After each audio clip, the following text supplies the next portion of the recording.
Mental math कक्षा 8 अध्याय 3 चतुर्भुजों को समझना का अगला भाग आज हम करने वाले हैं। मैं हूं हरी सर और आप सभी बच्चे देख रहे हैं आपका अपना YouTube channel math with Hari sir special Hindi medium के बच्चों के लिए। प्रश्न नंबर 36 क्या कहता है, आइए देखते हैं। आपको प्रैक्टिस करनी है, वीडियो को पूरा देखना है। प्रश्न नंबर 36 ये रहा आपके सामने, ठीक है। प्रश्न नंबर 36 कहता है, ये देखो ये रहा। प्रश्न नंबर 36 कहता है बच्चों कि ABCD एक समांतर चतुर्भुज है। ABCD क्या है? एक समांतर चतुर्भुज है। तो x जमा y का मान बताना है। x जमा y का यानी x का मान निकालना है और y का भी निकालना है। अगर समांतर चतुर्भुज है, समांतर चतुर्भुज की प्रॉपर्टी याद करनी है कि समांतर चतुर्भुज के जो विकर्ण होते हैं ना, एक दूसरे को क्या समद्विभाजित करते हैं। ठीक है, यहाँ पर मैं लिख देता हूँ ABCD एक समांतर चतुर्भुज है जिसमें AC व BD दो विकर्ण हैं। ठीक है, और यहां पर लिख देता हूं समांतर चतुर्भुज। अच्छा, इसको पूरा कर लेते हैं। AC व BD दो विकर्ण हैं जो O पर प्रतिच्छेद करते हैं।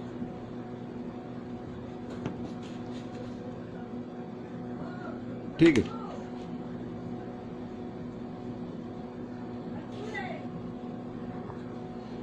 तो समांतर चतुर्भुज के विकर्ण एक दूसरे को समद्विभाजित करते हैं। समांतर चतुर्भुज के विकर्ण एक दूसरे को समद्विभाजित करते हैं। ये तो आपको लिखना पड़ेगा, याद भी रखना पड़ेगा। ठीक है, ठीक है। तो इसका मतलब क्या हुआ, AO बराबर होगा OC व DO बराबर होगा BO के। ठीक है, इसी से हम x और y का मान निकालेंगे। अब AO बराबर है OC, तो AO की लेंथ है 2 ब्रैकेट x जमा 1 और बराबर OC की है 3x घटा 1। तो 2 को x के साथ गुणा करो, 2x और जमा 2 एकम 2, 3x घटा 1। अब x को ले आओ एक तरफ, घटा 2 सॉरी ये तो 2x है, 3x इधर जमा का है, बराबर के साथ से इधर बाईं तरफ आएगा तो घटा का हो जाएगा। ये घटा का हो गया। बराबर घटा 1 जमा 2 है, इसको दाईं तरफ लेके आएंगे, घटा 2 हो जाएगा। ठीक है, बाकी मैं इसको दूसरे पेज पर बताता हूँ, इस पर बता देते हैं। ये रहा। ठीक है, तो यानी दोबारा लिख लेता हूँ, 2x घटा 3x और बराबर घटा 2 और घटा 1 घटा 3 हो गया। अब ये घटा ये जमा घटा 3 में से 2 गए, घटा 1x आएगा क्योंकि बड़े नंबर के सामने घटा का निशान है। तो ये x का मान आ गया, x बराबर 3 आ गया। अब हमें निकालना है DO बराबर BO। DO कितना है 5y, ये 5y जमा 1 बराबर, और ये है BO 6y घटा 1। इसमें भी वही करना है, 5y 6y को ले आओ बाईं तरफ तो घटा हो जाएगा, और घटा 1 और ये जमा 1 इधर दाईं तरफ जाएगा तो ये घटा का हो जाएगा। ठीक है, इसको तो इसी पे करा देते हैं।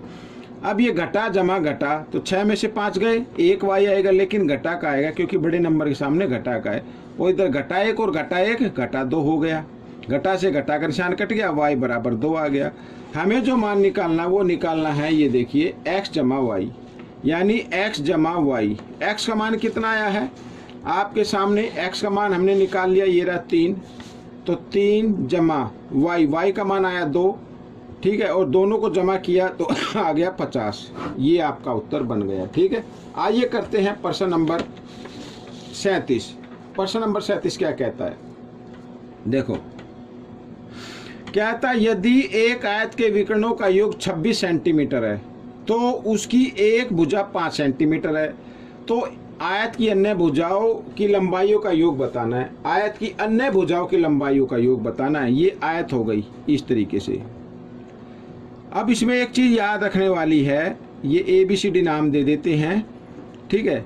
माना ABCD एक आयत है, ठीक है, और ये AC एक विकर्ण हो गया, BD भी एक विकर्ण हो गया, लेकिन आयत में विकर्ण बराबर होते हैं। आयत में विकर्ण क्या होते हैं? बराबर होते हैं, ठीक है ना। आयत में विकर्ण बराबर होते हैं, ठीक है। माना ABCD एक आयत है, माना ABCD एक आयत है, तो इसमें AC बराबर होगा BD के, ये याद रखना, ठीक है। अगर हम, क्योंकि इसमें दिया हुआ आयत के विकर्णों का योग, अगर आयत के विकर्ण को हम जमा कर दें इस तरीके से तो बराबर कितना आता है? 26 आता है। तो AC और BD किसके बराबर है? AC के बराबर है, तो यहाँ भी AC लिखा जा सकता है, ठीक है, 26। तो एक AC और एक AC, 2 AC हो गया बराबर 26। आइए आगे कर लेते हैं। तो AC का मान निकालना है, तो 26, 2 इधर गुणा में इधर आकर ये भाग में आ गया। 26 को जब 2 से भाग करेंगे तो 13 आ जाएगा। तो AC कितना आ गया? 13 आ गया। अब यहाँ पर क्या लिखा है? AC बराबर क्या है? BD के।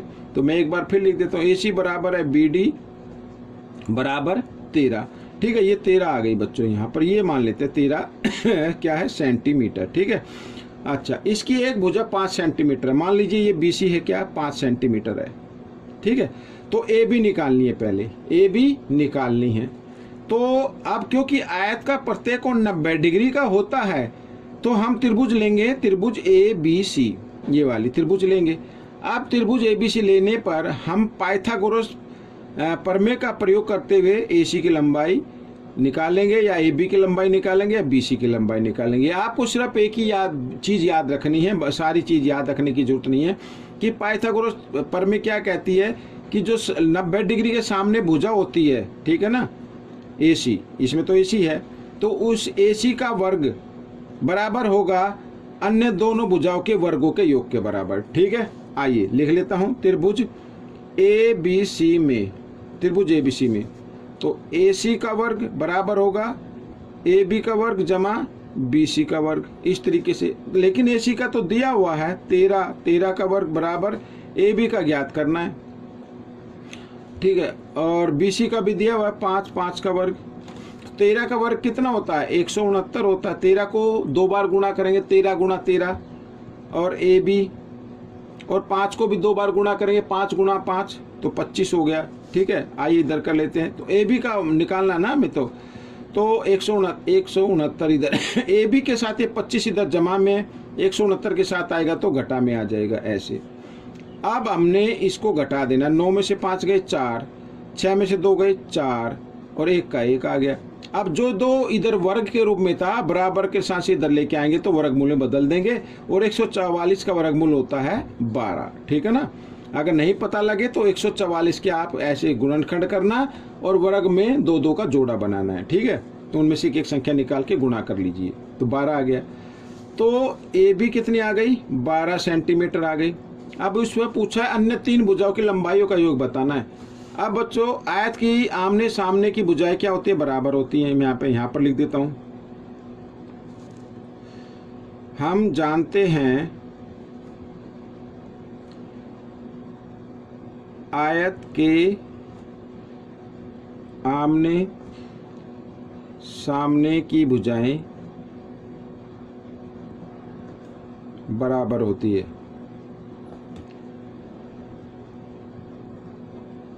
ठीक है। यानी AB बराबर होगी CD, और ये कितने की आ गई? 12 सेंटीमीटर की आ गई। और BC बराबर होगी AD के, और ये कितनी है? 5 सेंटीमीटर। तो दिया हुआ था, हमें 3 भुजाओं का योग ज्ञात करना है, AB, ठीक है, जमा AD और जमा CD, इनका योग ज्ञात करना है। BC का ज्ञात नहीं करना है, अन्य 3 भुजाओं का योग, लंबाइयों का योग बताना है। तो AB कितनी है बच्चों? 12, AD कितनी है? 5, CD कितनी है? 12, 12 और 12 कितना हो गया? 24 और 5, 24 और 5 कितना होता है? 29, तो 29 सेंटीमीटर आ गया बच्चों। 12 और 12 24, 24 और 5 29, 29 सेंटीमीटर। ये प्रश्न आपका हल हो गया। आइए करते हैं प्रश्न नंबर 38। ये रहा आपके सामने। प्रश्न नंबर 38 क्या कहता है? देखो, प्रश्न नंबर 38 भी बहुत ही आसान है। आकृति में पी क्यू आर एस एक वर्ग है, ये वर्ग है बच्चों, पी क्यू आर एस एक वर्ग है, और त्रिभुज टी एस आर एक समबाहु त्रिभुज है, टी एस आर एक क्या है, समबाहु त्रिभुज है। अब समबाहु त्रिभुज है, इसका मतलब एस आर के बराबर है टी एस, एस आर के बराबर है टी आर, ठीक है, ये याद रखना, ठीक है ना। और वर्ग का प्रत्येक कोण 90 डिग्री का होता है, ये भी प्रॉपर्टी याद रखना आप, क्या होता है, 90 डिग्री का होता है। समबाहु त्रिभुज का प्रत्येक कोण कितने का होता है, 60 डिग्री का होता है, ये भी याद रखना, कितने का होता है, 60 डिग्री का होता है। समझ में आया। अब हम करेंगे इसको, क्योंकि ये एक समबाहु त्रिभुज है जिसकी तीनों भुजाएं बराबर हैं, तो टी एस बराबर है एस आर के और टी आर, यानी टी एस बराबर एस आर बराबर टी आर, ठीक है। और क्योंकि ये एस आर के बराबर है टी आर, तो इसका मतलब क्यू आर की भी बराबर होगी, क्योंकि वर्ग की भी सभी भुजाएं बराबर होती हैं, वर्ग की भी सभी भुजाएं बराबर होती है, एस आर बराबर है क्यू आर, तो यानी ये भुजा बराबर होगी इस भुजा की। भाई ये भुजा इसके बराबर है, समबाहु त्रिभुज है ना, समबाहु त्रिभुज सभी भुजाएं बराबर होती है, लेकिन ये तो वर्ग की भुजाएं हैं और वर्ग की सभी भुजाएं बराबर होती हैं, तो उसका मतलब ये भुजा जब इसके बराबर है तो ये भुजा इसके बराबर, तो ये दोनों भी तो आपस में बराबर होंगी। आइए करते हैं, ठीक है ना। तो हमें क्या निकालना, एक्स का मान निकालना। तो सबसे पहले आपको क्या निकालना है, आपको निकालना है ये कोण ज्ञात करना है आपको, ये वाला कोण, ठीक है, ये कोण ज्ञात करेंगे, क्योंकि ये 60 में से अगर इसकी माप घटा दे तो x डिग्री का आ जाएगा। आइए करते हैं, त्रिभुज टी आर क्यू में, त्रिभुज टी आर क्यू में, ठीक है, त्रिभुज टी आर क्यू में, तो टी आर बराबर क्यू आर, ठीक है। अब ये बराबर क्यों मैं इधर कर देता हूं भाई, देखो है एस आर बराबर टी आर, समबाहु त्रिभुज की भुजाएं, समबाहु त्रिभुज की भुजाएं, ठीक है। अब नीचे एस आर बराबर क्यू आर, वर्ग की भुजाएं,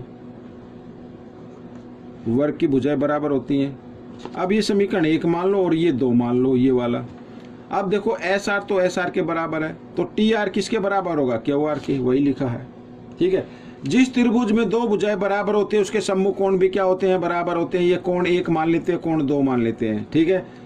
जिस त्रिभुज में 2 भुजाएं बराबर होते हैं उसके सम्मुख कोण भी क्या होते हैं, बराबर होते हैं, ठीक है। या तो ये मान लो, ये पी का मान लो, ये भी पी का मान लो, ठीक है। एक्स वाई का मान सकते हो, वाई लिख लो, वाई लिखना चाहो तो वाई लिख लीजिए, कोई दिक्कत नहीं है, ठीक है। अब माना यहाँ पर टी आर बराबर क्यू आर बराबर वाई, ठीक है, ये आ गया। अब त्रिभुज टी आर क्यू में तीनों कोणों का योग क्या होगा, 180 डिग्री होता है, यानी y, क्योंकि y माना ना, y जमा y, ये भी y माना है, और जमा ये वाला। यहाँ पर देखो 2 कोण लगते हैं भाई, ये तीसरा कोण है लेकिन तीसरे कोण में 2 लगते हैं। एक तो लगता है टी आर एस, एक तो लगता है टी आर एस, एक दूसरा जमा लगता है Q R S, Q R S, ये त्रिभुज का तीसरा कोण है, ठीक है। और इनका योग क्या होगा, 180 डिग्री होगा। y, एक y और एक y, 2y जमा टी आर एस कितने का है, टी आर एस, ये होगा 60 डिग्री का। समबाहु त्रिभुज का प्रत्येक कोण कितने का होता है, 60 डिग्री का होता है। तो यहाँ पर मैं लिख देता हूँ साथ में, टी आर एस बराबर 60 डिग्री समबाहु त्रिभुज का कोण, ठीक है, ये आ गया। क्यू आर एस 90 डिग्री बराबर 180 डिग्री, यहाँ पे भी लिख देते हैं क्यू आर एस वर्ग का कोण, ठीक है, वर्ग का कोण। तो 90 और 60 कितना हो गया, 90 और 60 हो गया 150, जो जमा में है, बराबर के साथ से लेके आओ इधर दाईं तरफ तो हो जाएगा घटा में, और घटाया तो कितना आ गया, 30 डिग्री आ गया। y का मान निकालना है, 30 डिग्री, 2 इधर गुणा में इधर आकर भाग में आ गया, 30 को 2 से भाग करेंगे तो 15 डिग्री आ जाएगा। ठीक है, y का मान कितना आ गया 15 डिग्री। हमें निकालना है x का मान। अब देखो बच्चों, यहाँ पर x का मान निकालना है, तो x का मान कैसे आएगा, x का मान कैसे आएगा, y का मान ये 15 है, ये भी ये इधर नीचे कर लेता हूँ थोड़ा सा, ये 15 डिग्री का, ये भी 15 डिग्री का। हमें निकालना है x का मान। x का मान कैसे आएगा, अगर हम STR या RTS में से, कौन STR में से माइनस कर दे y को, तो आपका ये आ जाएगा x का। ठीक है, STR कितने का होगा 60 डिग्री का। समबाहु त्रिभुज का कोण है ये, समबाहु त्रिभुज का कोण है ये। समबाहु त्रिभुज के सभी कोण बराबर होते हैं ना, घटा y का मान कितना है 15, तो x का मान कितना आ गया 60 में से 15 घटा लो 45 डिग्री आ जाएगा। ये आपका उत्तर बन गया। ठीक है, ये प्रश्न आपका हल हो गया। बाकी के 2 प्रश्न मैं करता हूं अगले भाग में, वो भी थोड़ा सा लंबे हैं, उनको भी थोड़ा एक्सप्लेन करना पड़ेगा। ठीक है, मिलेंगे अब हम अगले पार्ट में। तब तक आप वीडियो को पूरा देखें और वीडियो को देखकर प्रैक्टिस जरूर कीजिए। मेरी वीडियो देखने के लिए आप सभी बच्चों का धन्यवाद।